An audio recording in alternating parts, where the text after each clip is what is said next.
qu'une chaîne, un monde. RTGA, mieux qu'une chaîne, un monde.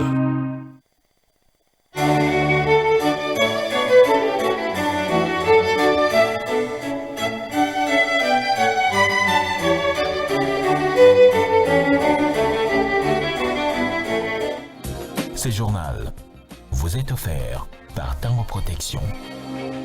Illico Cash, ma banque mobile.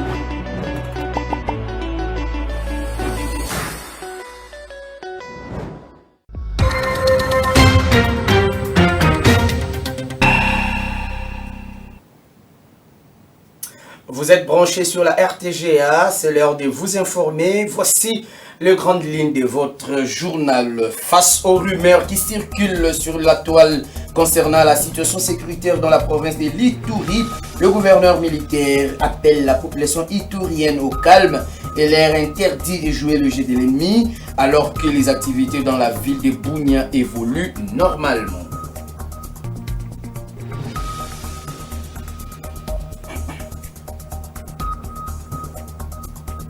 Le patron de la défense nationale est à Lodja dans la province de Sankourou pour mobiliser la population contre l'agression rwandaise. Guy Kabombo appelle la jeunesse à intégrer l'armée pour défendre la patrie. Un reportage à suivre dans cette édition des nouvelles.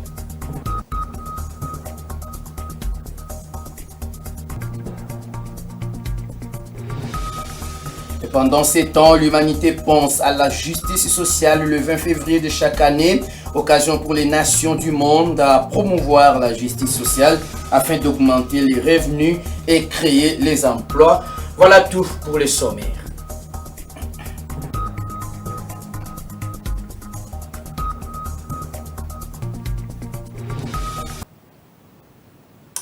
Merci de choisir la RTGA pour vous informer. Les pays membres du Conseil de sécurité de l'ONU se sont une fois de plus réunis mercredi à New York pour examiner la situation sécuritaire dans la partie est de la République démocratique du Congo, caractérisée par l'agression rwandaise. Kinshasa, à travers sa chef de la diplomatie, a une fois de plus condamné l'inaction de la communauté internationale face à cette agression du Rwanda. Ce conseil qui observe, ce conseil qui condamne, mais ce conseil qui n'agit pas, a fait savoir Thérèse Kaikwamba, ministre d'État en charge des affaires étrangères, que je vous propose de le suivre. Les ministres de la RDC. Monsieur le Président, Mesdames et Messieurs les membres du Conseil, combien de fois devons-nous nous réunir pour discuter de ces cycles prévisibles de violence? Depuis des mois, nous avons constamment vu le M23 et le Rwanda ignorer les cessez-le-feu, conquérir des territoires sous des faux prétextes et nier qu'ils avaient l'intention d'aller plus loin. Tout cela pour reprendre ce cycle. Nous avons vu le M23 semer le chaos, les violences contre les civils dans les rues de Massissi, Goma et maintenant Bukavu. Tout cela sous couvert de libération, de rétablissement de l'ordre. Les États-Unis condamnent fermement la prise de l'aéroport de Kavumu et de la ville de Bukavu. Tout d'abord, exiger que le Rwanda cesse les hostilités. Il faut exiger le retrait des troupes rwandaises du territoire de la RDC. Ces forces ont foulé au pied le droit international, entraînant dans leur sillage la mort, la dévastation. Elles ont violé notre souveraineté. Leur retrait n'est pas négociable. Ce retrait est impératif. Deuxièmement, le Conseil de sécurité doit imposer des sanctions ciblées, notamment des gels d'avoirs, des interdictions de voyager pour la structure de commandement des forces de défense rwandaises, ainsi que les décideurs politiques qui sont responsables de cette agression, y compris ceux qui prétendent ne pas savoir où se trouvent leurs propres troupes. Il y a des milliers de soldats rwandais qui dirigent les opérations du M23 dans notre pays, alors que le président du Rwanda se contente de nier et d'affirmer « je ne sais pas ». Le Rwanda prépare un carnage à ciel ouvert avec une brutalité qui rappelle les heures les plus sombres de notre histoire. Le 26 janvier, j'avais prévenu. Aujourd'hui, ces mots sont réalité. En 48 heures seulement, plus de 4000 morts à Goma, des hommes et des femmes abattus. Des enfants témoins d'exécutions sommaires, tués sans distinction ou exécutés avec une précision glaçante, comme le chef coutumier de Kiziba, abattu avec son épouse et ses 3 enfants le 11 février, comme l'artiste Delka Idengo, assassiné le 13 février pour imposer le silence. Et ce que nous ne savons n'est qu'une infime partie de l'horreur qui nous parvient. Mais l'horreur ne s'arrête pas aux exécutions. À Goma, la vie est suspendue, prise en otage par la guerre. Plus de 4500 blessés ont afflué vers des hôpitaux débordés.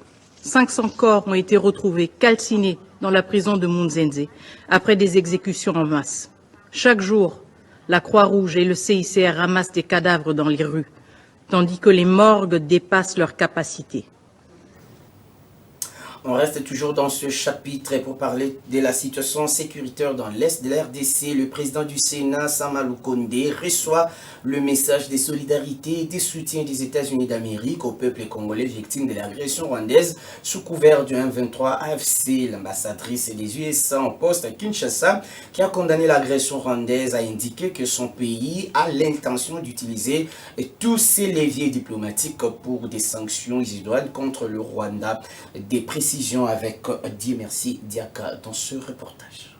Le président de la Chambre haute du Parlement congolais, Jean-Michel Sama Lukonde, a reçu en son cabinet de travail au Palais du Peuple l'ambassadrice des États-Unis d'Amérique en poste à Kinshasa. La situation sécuritaire dans la partie est de la République démocratique du Congo, avec en toile de fond l'agression rwandaise sous couvert de ses supplétifs et terroristes du 1-23 AFC, était au centre des échanges. C'est confié à la presse. À l'issue de cette rencontre, la diplomate américaine n'est pas allée par 4 chemins pour condamner l'agression rwandaise et exprimer le soutien et la solidarité de son pays à la République démocratique du Congo, dont la souveraineté et l'intégrité du territoire ne doivent être violées par un pays étranger. Merci. Je me suis entretenue avec Monsieur le Président du Sénat. En fait, c'était pour faire le point par rapport à les dernières actualités, exprimer notre solidarité avec le peuple congolais et aussi condamnant l'agression rwandaise avec le M23. Nous soutenons fermement l'intégrité territoriale de la RDC.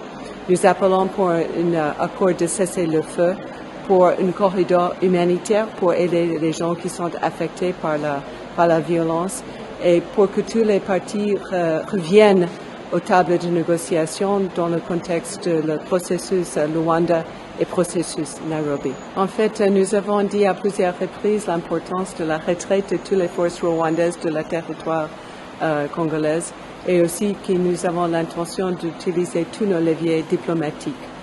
Revenons sur la position des États-Unis au sujet de l'agression rwandaise, l'ambassadrice des États-Unis a indiqué ceci. Nous avons dit à plusieurs reprises l'importance du retrait de toutes les polices rwandaises du territoire congolais et aussi nous avons l'intention d'utiliser tous nos leviers diplomatiques, a-t-elle conclu.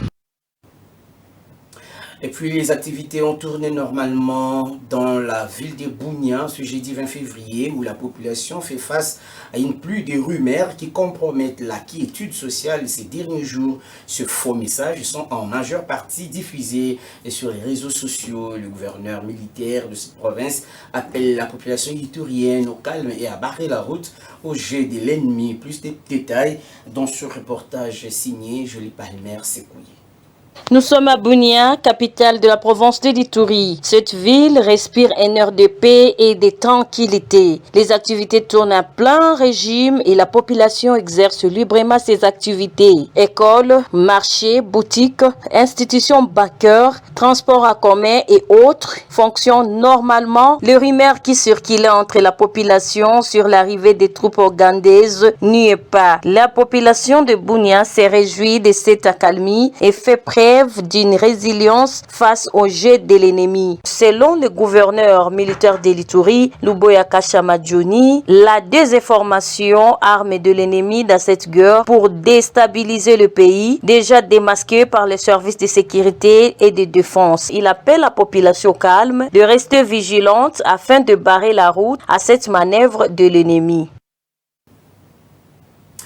Sensibilisation de la population contre l'agression rwandaise, le vice-premier ministre, ministre de la Défense et des anciens combattants, Guy Kabombo, est arrivé ce jeudi 20 février 2025 à Lodja, dans la province du Sankuru. S'adressant à la population au stade Lumumba, le patron de la Défense a appelé la population du Sankuru à l'unité pour faire face à cette agression rwandaise dans la partie est de la République démocratique du Congo. Il a appelé également les jeunes à intégrer l'armée, rassurant que toutes les dispositions sont prises par le gouvernement pour leur prise en charge.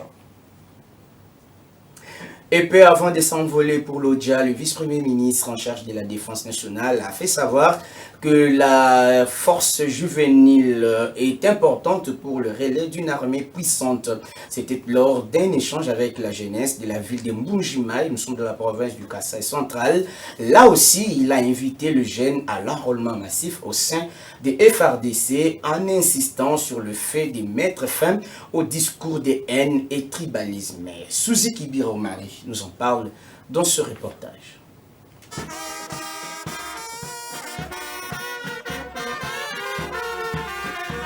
Une marée humaine sur le boulevard Laurent-Désiré Kabila à Mbujimai, chef-lieu de la province du Kasaï oriental, qui a reçu avec empressement et motivation le discours du vice-premier ministre de la Défense nationale et ancien combattant, Maître Guy Kabombo Mwadienvita, porteur d'un message du commandant suprême des forces armées de la République démocratique du Congo, chef de l'État, Félix-Antoine Tshisekedi Tshilombo. Un vibrant appel à l'enrôlement massif des jeunes au FRDC et venir à bout de la guerre imposée injustement par le Rwanda et ses supplétifs terroristes du M23. AFC, Guy Kabombo Mwadienvita a souligné l'importance de la force juvénile comme relais d'une armée puissante. Il a invité la jeunesse kassaïenne à l'unité nationale et une solidarité derrière le commandant suprême, Antoine Tshisekedi Tshilombo, mettant halte au discours de haine et tribaliste. Quelques recrues en formation ont manifesté leur volonté d'aller au front sans plus attendre en vue de défendre la patrie jusqu'au sacrifice suprême en faisant la guerre contre le Rwanda et ses supplétifs du M23 AFC. Et près de leur motivation et courage, le vice-premier ministre, ministre de la Défense nationale, les a invités à la patience et à une formation de qualité afin d'avoir une bonne posture sur le théâtre des opérations.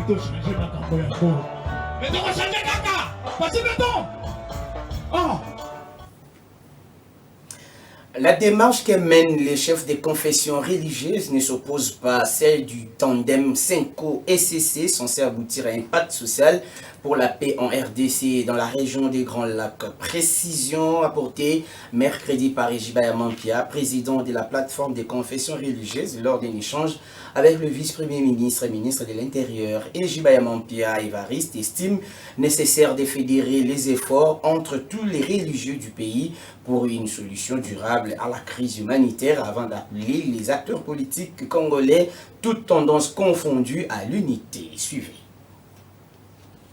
Nous sommes venus voir le vice-premier ministre en charge de l'Intérieur et de la Sécurité pour échanger autour des questions qui ont prévalu ces derniers temps, notamment quelques personnes ont semblé dire que l'Église de Réveil était contre l'Église catholique et l'Église protestante. Et parce que c'est une situation de sécurité des uns et des autres, nous sommes arrivés pour entendre de quoi il était question.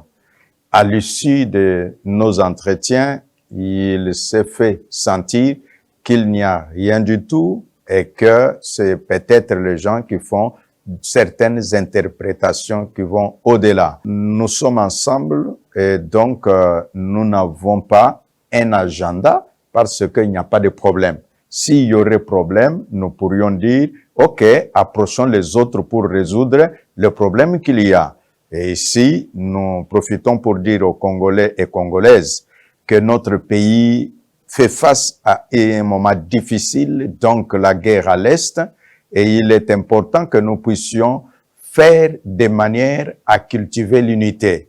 La culture de l'unité, c'est aussi ça, le patriotisme. C'est aussi ça, le vivre ensemble.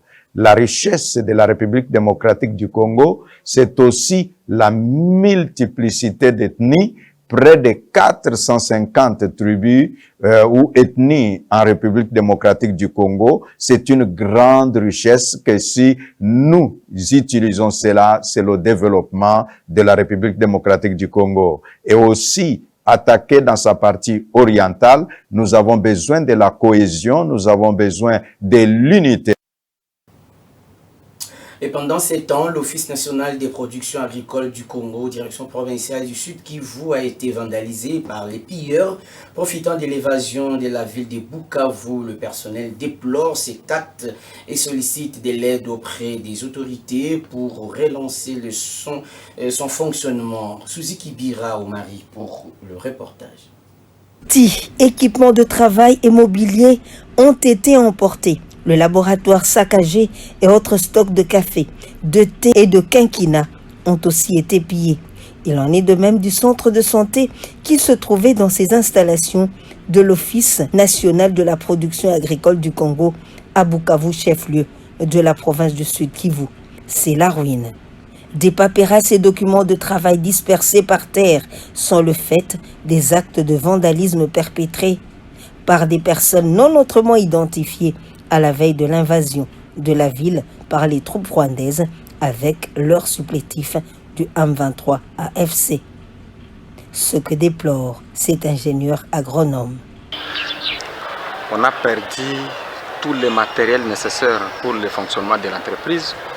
On a tout pillé, on a pillé les machines, les ordinateurs, on a pillé même les armoires. Donc tous les équipements de l'entreprise ont été pillés. Au regard de l'ampleur des dégâts matériels enregistrés par cet établissement public, la reprise des activités de l'Office national de la production agricole du Congo reste hypothétique pour le moment, d'où l'appel lancé au gouvernement congolais. Nous avons des recommandations recommandées au gouvernement national de nous venir en aide, sinon l'entreprise vraiment est abattie, est à zéro. Toujours dans la même concession de l'ONAPAC se trouvent les entrepôts du Programme alimentaire mondial PAM où étaient stockées aussi des farines de maïs, de l'huile végétale, des biscuits et plein d'autres vivres pour la prise en charge humanitaire des déplacés de guerre. Ici aussi, tout a été emporté par les pillards à la grande désolation de cette agence des Nations Unies. Quittons la ville de Bukavu pour Kinshasa, la circulation alternée qui imposait un sens unique sur certaines voies à certaines heures dans la capitale sera suspendue à partir du 25 février prochain. Cette mesure du vice-premier ministre et ministre de l'Intérieur fait suite à une évaluation approfondie de l'impact de cette réglementation sur la fluidité du trafic. La décision a été prise mercredi lors d'une réunion avec plusieurs hauts responsables impliqués dans la gestion de la circulation routière mise en place pour améliorer la mobilité en ville. La circulation alternée s'est révélée contre-productive, générant ainsi des embouteillages interminables dans la capitale congolaise. Renforcer une transition juste pour un avenir durable, c'est le thème choisi pour la célébration ce 20 février 2025 de la Journée mondiale de la justice sociale. En cette édition, les nations sont invitées à promouvoir la justice sociale pour augmenter les revenus et créer des emplois. L'Assemblée générale des Nations unies considère que le développement social et la justice sociale sont indispensables à l'établissement et au maintien de la paix. Et le détail dans ce commentaire. Célébré en cette édition 2025 dans la vision de renforcer une transition juste pour un avenir durable, la Journée mondiale de la justice sociale, selon l'Assemblée générale des Nations unies, considère que le développement social et la justice sociale sont indispensables à l'établissement et au maintien de la paix et de la sécurité entre les nations et en leur sein même. Qu'inversement, il ne saurait y avoir ni développement social, ni justice sociale si la paix et la sécurité ne sont pas instaurées et si tous les droits de l'homme et libertés fondamentales ne sont pas respectés.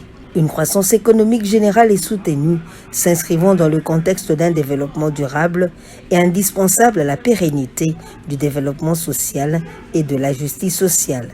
C'est pourquoi, le 26 novembre 2007, l'Assemblée générale a déclaré que la Journée mondiale de la justice sociale serait célébrée chaque année le 20 février à partir de sa 63e session. La déclaration établit un nouveau fondement essentiel pour les efforts en vue de promouvoir et réaliser la justice sociale grâce à l'agenda pour le travail décent et ses 4 piliers: emploi, protection sociale, dialogue social et droits et principes fondamentaux au travail.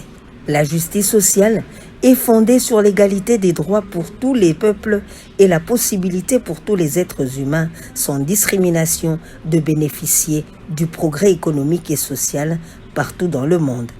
Promouvoir la justice sociale ne consiste pas simplement à augmenter les revenus et à créer des emplois. C'est aussi une question des droits, de dignité et de liberté d'expression pour les travailleurs et les travailleuses, ainsi que d'autonomie économique, sociale et politique. L'Organisation internationale du travail a adopté à l'unanimité la déclaration de l'Organisation internationale du travail sur la justice sociale pour une mondialisation équitable. Voilà, on va parler de l'ouverture depuis mercredi 19 février 2025 de la semaine canadienne en République démocratique du Congo en sa 3e édition. Ce forum économique et commercial initié par Fabrice Ntompa Ilunga, président de la Jeune Chambre du Congo-Kinshasa au Québec, est axé sur l'agroalimentaire, les infrastructures, la science et l'innovation durant 2 jours, soit du mercredi 19 à ce jeudi 20 février 2025. Les entrepreneurs d'ici et d'ailleurs vont devoir s'offrir des opportunités par le moyen des réseautages à faire des rencontres B2B et B2C. Plus des détails plutôt dans ce reportage suivi. La 3e édition de la Semaine canadienne en République démocratique du Congo a vécu. Placé sous le thème principal en route vers une redynamisation des échanges économiques entre le Canada et la RDC, ce forum commercial et unique s'est penché sur quelques programmes exceptionnels, notamment l'agroalimentaire, les sciences et innovations, le génie conseil et construction. Pour Fabrice Ntompa Ilunga, initiateur de cet événement de haute portée et président de la Jeune Chambre du Congo-Kinshasa au Québec, la motivation est claire. Au travers de ces assises, c'est celle d'offrir une plateforme où les entrepreneurs, investisseurs et institutions du Canada et de l'Afrique pourraient se rencontrer, échanger et bâtir un rêve ensemble. J'ai trouvé que simplement que au niveau des entrepreneurs canadiens en RDC, on n'était pas très connus, nos initiatives n'étaient pas très connues. C'est cette volonté-là de mettre les acteurs, les entrepreneurs canadiens de l'avant pour qu'ils puissent connecter avec les locaux congolais. La semaine canadienne, c'est le lieu où il faut être pour les prochaines éditions. Au cours de cette cérémonie d'ouverture, un moment des panels axé sur plusieurs sujets entrepreneuriaux a eu lieu en vue de partager les défis que rencontrent les entrepreneurs et ainsi trouver des solutions idoines. Un aspect qu'a soutenu Ruth Mouteba Bichala, directrice générale adjointe d'Amanivik, un cabinet conseil en immobilier. Là, nous sommes dans le secteur agroalimentaire avec Marché Accenti où nous offrons la nourriture de tous les jours, les riz, la semoule, les consorts. Tout ce que je peux dire, c'est que c'est une opportunité qui est une opportunité à saisir, aussi bien pour nos entrepreneurs, mais surtout pour tous ces acteurs qui travaillent dans le domaine du développement, mais également dans le domaine de création de l'emploi et de l'entrepreneuriat. Ces assises des 2 jours,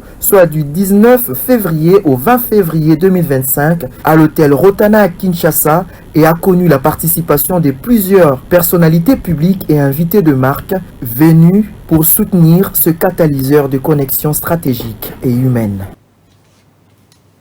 Et dans la province du Maniema, les opérateurs économiques de la ville de Kindu sont depuis jeudi en session de formation organisée par l'Agence nationale de développement et de l'entrepreneuriat congolais ANADEC. Cette formation est centrée sur la gestion financière dans l'optique du financement futur de leurs activités. Seuls les participants à la formation seront éligibles à ce crédit. Le détail avec Roger Bolinda. 54 jeunes opérateurs économiques participent ce jeudi 20 février 2025 dans une session de formation de 2 jours organisée par la direction provinciale de l'Agence nationale de développement de l'entrepreneuriat congolais ANADEC en sigle. Ces entrepreneurs économiques de la ville de Kindu vont apprendre la gestion des ressources humaines et financières, matières qui leur permettront de prospérer dans leurs activités commerciales, telles que nous déclare l'ingénieur Samuel Amisi Kalume Kikouni, directeur provincial de l'ANADEC Maniema. Et la session de formation a commencé. Nous formons les entrepreneurs sur la gestion des ressources humaines, la gestion financière et la gestion des mobiliers. Et puis, après Kindu, nous irons dans les territoires. Nous allons passer par le territoire de Kassongo. Après Kassongo, nous irons dans le territoire de Pangi. Après Pangi, nous serons à Kailo. Après Kailo, nous serons à Kibombo. Donc nous allons d'abord commencer par les 4 territoires. Après ces 4 territoires, nous allons faire des bilans. Après les bilans, nous allons entrer dans les 3 autres territoires restants. À son tour, le formateur apprécie le niveau élevé des séminaristes qui prennent part à cette session de formation. Et l'objectif était d'assurer une formation sur quelques notions de gestion. Alors comme vous voulez savoir, l'auditoire était adapté. Les gens croient que ceux qui font les opérations, les commerces, beaucoup d'entre eux ne sont pas formés, mais ce que nous avons trouvé, c'est vraiment le contraire. Le contraire, c'est qu'on a trouvé des gens qui ont un niveau suffisant pour comprendre les notions que nous avons prévues. Satisfait des entrepreneurs qui félicitent également l'organisateur avec les matières qu'ils vont recevoir pour la prospérité de leurs activités commerciales. Et pour terminer, rendons-nous dans la province du Haut-Katanga où l'impraticabilité de la route serait à la base de la production agricole, de la baisse plutôt de la production agricole. Comme conséquence, la disparition aussi du marché Sambwa, situé à 30 km de Lubumbashi, ce lieu de négoce, carrefour de plusieurs villages qui réunit producteurs et commerçants et moins en moins fréquenté, suite également aussi aux tracasseries. C'est ce que nous dit Suzy Kibira Omari dans cette découverte. Il fait son renom dans la province du Haut-Katanga, au sud-est de la République démocratique du Congo. Le marché du village Sambwa risque de disparaître. Ce lieu de négoce qui réunit producteurs et commerçants est de moins en moins fréquenté. De nombreux étalages sont restés vides, faute des commerçants et de marchandises.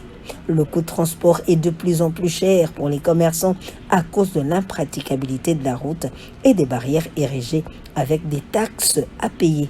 Fatouma Amissi s'approvisionne ici en divers produits champêtres.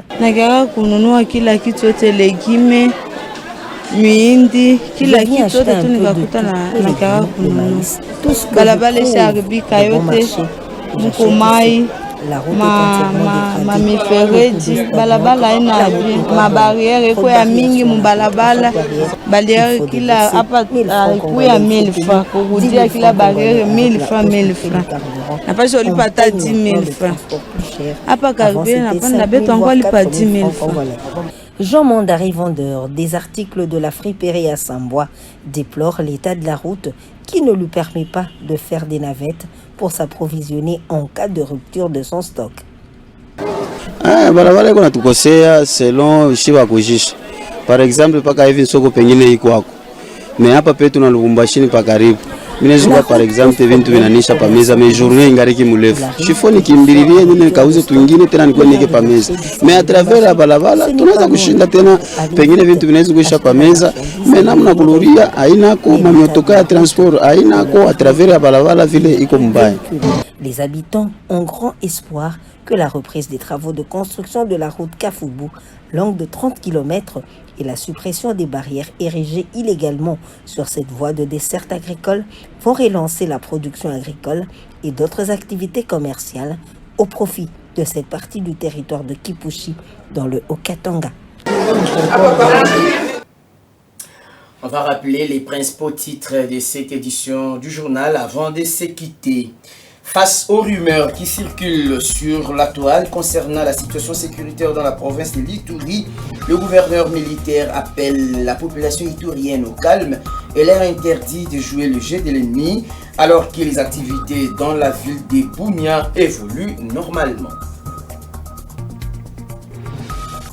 Et puis vous avez suivi le patron de la défense nationale est à Lodja dans la province du Sankourou pour mobiliser la population contre l'agression rwandaise. Guy Kabombo a appelé la jeunesse à intégrer l'armée pour défendre la patrie congolaise.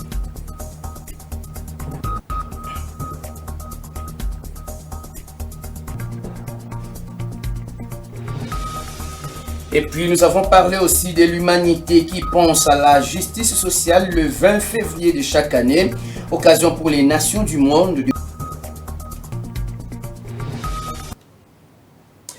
Voilà, c'est tout pour cette édition des nouvelles. Merci à vous de l'avoir suivi et bonne suite des programmes sur les antennes de la RTGR. Au revoir.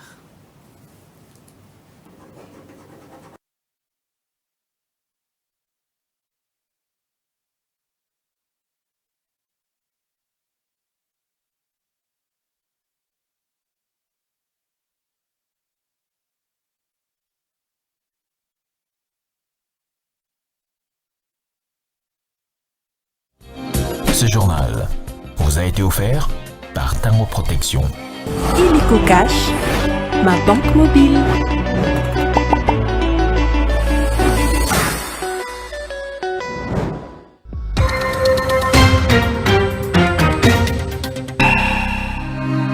RTGA, mieux qu'une chaîne, un monde. RTGA, mieux qu'une chaîne,